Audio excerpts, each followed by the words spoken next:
Hey, so this is the iPhone 13 Pro review. And with the iPhone 14 Pro right around the corner, is it worth picking up a 13 Pro? Let's find out. Now, the design of the iPhone is gorgeous, and in my book, it's actually perfect. It shares the design of the iPhone 12 Pro and 12 Pro Max from last year, but if it's not broke, don't fix it. It has matte glass on the back and stainless steel rails that feel great in the hand. Now, granted, those rails are fingerprint magnets, and if you care about that sort of thing, you might find yourself wiping the phone down pretty frequently, but I think it's worth it, as that stainless steel is a harder metal, and it's definitely going to hold up to drops a lot better.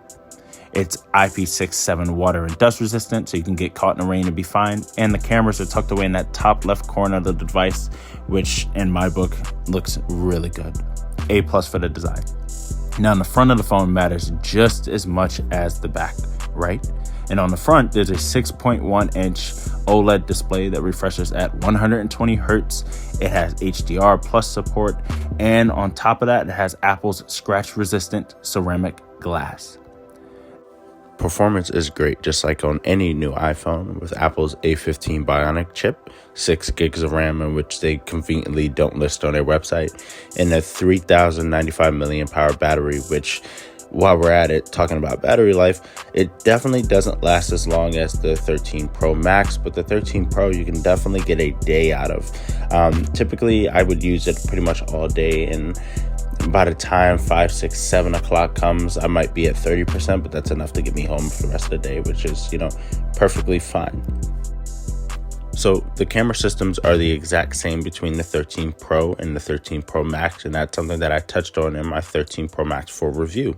So you aren't missing anything because you decided to go with the smaller device. So you get all the great features, including the amazing video recording, just like this.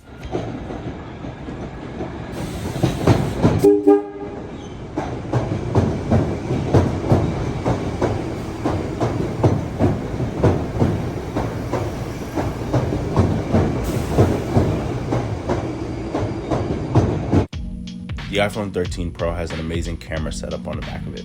LiDAR, two-tone flash, ultra-wide, wide-angle, and a 3x telephoto lens for those zoomed-in shots, plus the ability to shoot in RAW, ProRes video recording, and the new cinematic mode. If you're someone that's looking to create some cool content with your device, the iPhone is definitely the phone to look at. So, is it worth waiting for the iPhone 14 Pro? Honestly, in my opinion, if you need a phone right now, don't hesitate to pick up the iPhone 13 Pro, as there's some really good trade-in deals going on with a lot of different carriers. But if you can wait and see what Apple does with the iPhone 14 Pro, I don't think you'll be disappointed.